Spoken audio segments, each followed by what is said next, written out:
so that you see and hopefully will share my vision regarding the journey to a better, more productive economy for our beloved country. For several years, I have consistently maintained the position that the fuel subsidy had to go. This once beneficial measure had outlived its usefulness. The subsidy cost us trillions of naira yearly, such as a vast sum of money would have been better spent on public transportation, health care, school, housing, and even national security. Instead, it was being funneled into the deep pocket and lavish bank account of a selected group of individuals. This group had amassed so much wealth and power that they became a serious threat to the fairness of our economy and the integrity of our democratic governance.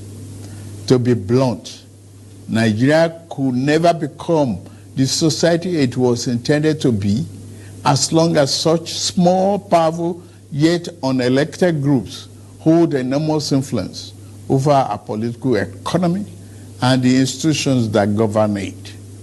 The whims of the few should never hold dominant sway over the hopes and aspirations of the many.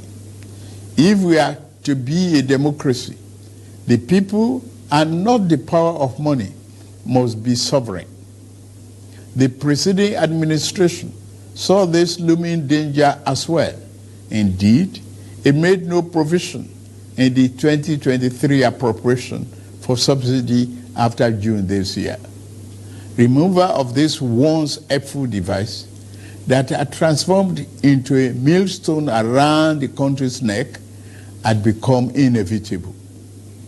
Also, the multiple exchange rate, the system that had been established became nothing but a highway of currency speculation. It diverted money that should have been used to create jobs, build factories, and businesses for millions of people. Our national wealth was doled out on favorable terms to a handful of people who had been made filthy rich simply by moving money from one hand to another. This too was extremely unfair and is not acceptable.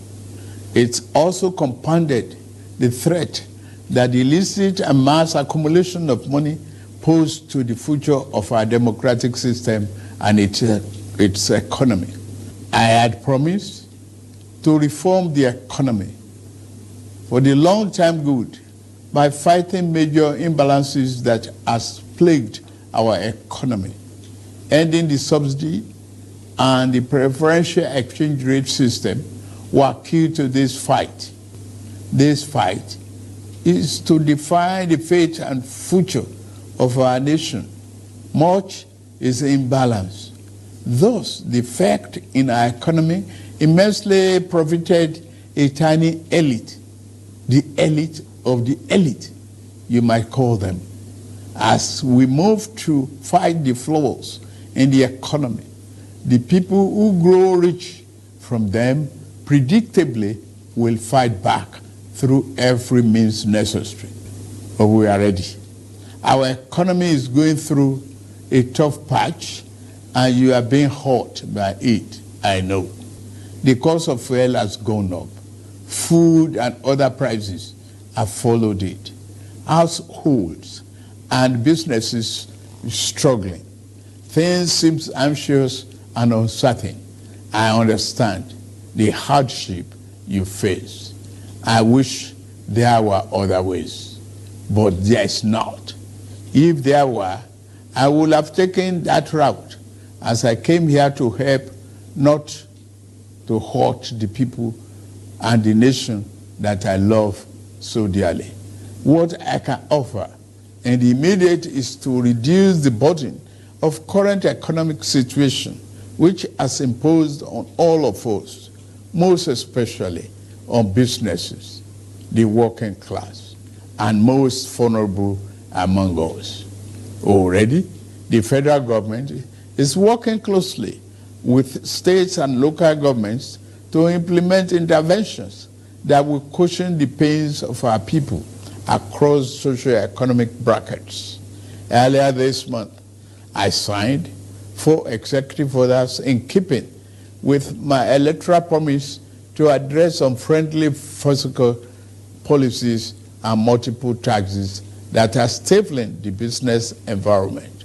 These executive orders on suspension and deferred commencement of some taxes will provide the necessary buffers and headroom to businesses in manufacturing sector to continue to thrive and expand. To strengthen the manufacturing sector, increase its capacity to expand and create good paying jobs, we are going to spend $75 billion between July 2023 and March 2024. Our objective is to fund minimum of 75 enterprises with great potential to kickstart a sustainable economic growth, accelerated structural transformation, and improved productivity. Each of these 75 manufacturing enterprises will be able to access 1 billion credit at a maximum of 9% per annum, with maximum of 60 months repayment for long-term loans and 12 months for working capital. Our administration recognizes the importance of micro, small, and medium-sized enterprises and the informal sector as the drivers of growth. We are going to energize this important sector with $125 billion. Out of the sum, we will spend $50 billion conditional grant to 1 million nano businesses between now and March 24. Our target is to give a minimum of 50,000 each to 1,300 nano businesses owners in each of the 774 local governments across the country. Ultimately, this program will further drive financial inclusion by onboarding beneficiaries into the formal banking system. In like manner, we will fund 100,000 MSMEs and startups with $75 billion.